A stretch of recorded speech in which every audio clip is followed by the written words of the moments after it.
Bismillahirrahmanirrahim. Today we will discuss the new organelle of the cell which is called endoplasmic reticulum. Endoplasmic reticulum में आप देख सकते हैं कि इसमें तीन वर्ड है। एक है एंडो, दूसरा है प्लाज्मिक और तीसरा आप देख सकते हैं कि रेटिकुलम। एंडो का मतलब है इनसाइड और जो है प्लाज्मिक का मतलब है साइटोप्लाज्म और रेटिकुलम का मतलब है नेटवर्क। ये एक नेटवर्क है सेल के अंदर जो न्यूक्लियर मेम्ब्रेन से लेकर प्लाज्मा मेम्ब्रेन तक एक फैला हुआ नेटवर्क है ऑफ मेम्ब्रेन लाइक स्ट्रक्चर।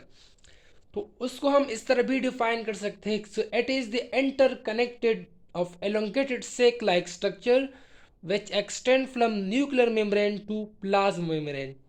आप कह सकते हैं कि एक ऐसा नेटवर्क है कि जो न्यूक्लियर मेम्ब्रेन से लेकर प्लाज्मा मेम्ब्रेन तक एक फैला हुआ चैनल है, तो उसको हम नाम देते हैं एंडोप्लाज्मिक रेटिकुलम। इसके बाद हम पढ़ेंगे कि एंडोप्लाज्मिक रेटिकुलम का डिस्कवरी किस तरह हुआ। दो साइंटिस्ट थे, एक था गेरियर और दूसरा था पोर्टर।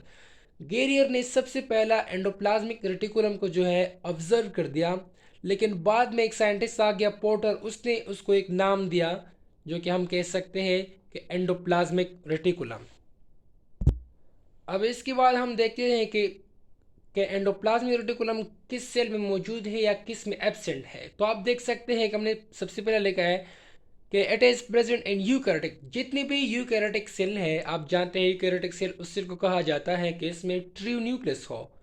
तो जितने भी यूकैरियोटिक सेल हैं तो उन सारे सेल में एंडोप्लाज्मिक रेटिकुलम मौजूद होगा। और अगर हम देखें प्रोकैरियोटिक सेल, आरबीसी को देखें या स्पर्मेटोजोआ सेल को देखें, तो इसमें ये एंडोप्लाज्मिक रेटिकुलम एब्सेंट होता है।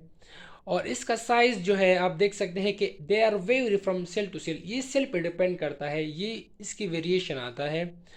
और अगर हम ओरिजिन की बात करें तो endoplasmic reticulum they are evagination of nuclear membrane. जो न्यूक्लियर मेम्ब्रेन है ये इस तरह एवेजिनेट होकर जो है वो एक स्ट्रक्चर बना देता है जिसको हम नाम देते हैं एंडोप्लाज्मिक रेटिकुलम का। अब एक और हेडिंग हमने दिया है सेपरेशन, कि एंडोप्लाज्मिक रेटिकुलम आप जानते हैं कि ये मेम्ब्रेनियस स्ट्रक्चर है और ये मेम्ब्रेनियस स्ट्रक्चर इसकी इनसाइड की जो ल्यूमन है वो साइटोप्लाज्म से थ्रू मेम्ब्रेन के ज़रिए, यानी आप देख सकते हैं कि सिस्टर्नी और ट्यूब्यूल के ज़रिए साइटोप्लाज्म से जो है ल्यूमन को सेपरेट कर देता है। अब हम इसके कंपोनेंट को देखते हैं कि इसमें कितने कंपोनेंट है। तो आप देख सकते हैं कि इसमें 3 कंपोनेंट है, एक है सिस्टर्नी और दूसरा है ट्यूब्यूल और तीसरा है वेजिकल। अब सिस्टर्नी क्या है? सिस्टर्नी एक मेम्ब्रेनियस स्ट्रक्चर है, मेम्ब्रेन लाइक स्ट्रक्चर है, फ्लैटन मेम्ब्रेन है। और ये membrane basically they are evagination of nuclear membrane. Nuclear जो न्यूक्लियस में मेम्ब्रेन होता है तो उसको कहा जाता है न्यूक्लियर मेम्ब्रेन। और ये न्यूक्लियर मेम्ब्रेन वेजिनेट होकर जो स्ट्रक्चर बना देता है उसको हम नाम देते हैं सिस्टर्निका। और सिस्टर्नी पे आप जानते हैं कि इसमें राइबोसोम अटैच होते हैं और इसका जो अपेरेंस है वो रफ अपेरेंस है। और इसी बुनियाद पे एंडोप्लाज्मिक रेटिकुलम की फिर 2 अकसाम है जो कि हम नेक्स्ट लेक्चर में पढ़ने वाले हैं। और जिसमें जो राइबोसोम है वो सिस्टर्नी पे अटैच है, जो इसको अटैच करवा देता है वो है राइबोफोरिन 1 और 2।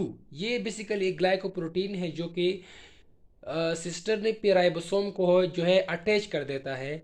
सो आप देख सकते हैं कि न्यूक्लियर सिस्टर्नी जो है they are found toward nuclear membrane. Nuclear membrane के करीब करीब हमें जो एंडोप्लाज्मिक रेटिकुलम का स्ट्रक्चर मिलेगा वो है सिस्टर्नी का। और इसी बेस पे जो है इसका एक और टाइप है जिसको हम कहते हैं रफ एंडोप्लाज्मिक रेटिकुलम। क्यों कहते हैं? Because of the attachment of ribosome on its surface. और एक और कंपोनेंट है उसका जो कि है tubules. Tubule they are tube like structure, they are toward plasma membrane. Endoplasmic reticulum के आप देख सकते हैं कि इस पे प्लाज्मा मेम्ब्रेन तक के करीब जो आपको स्ट्रक्चर मिलेगा वो बेसिकली है tube like structure which is called tubule.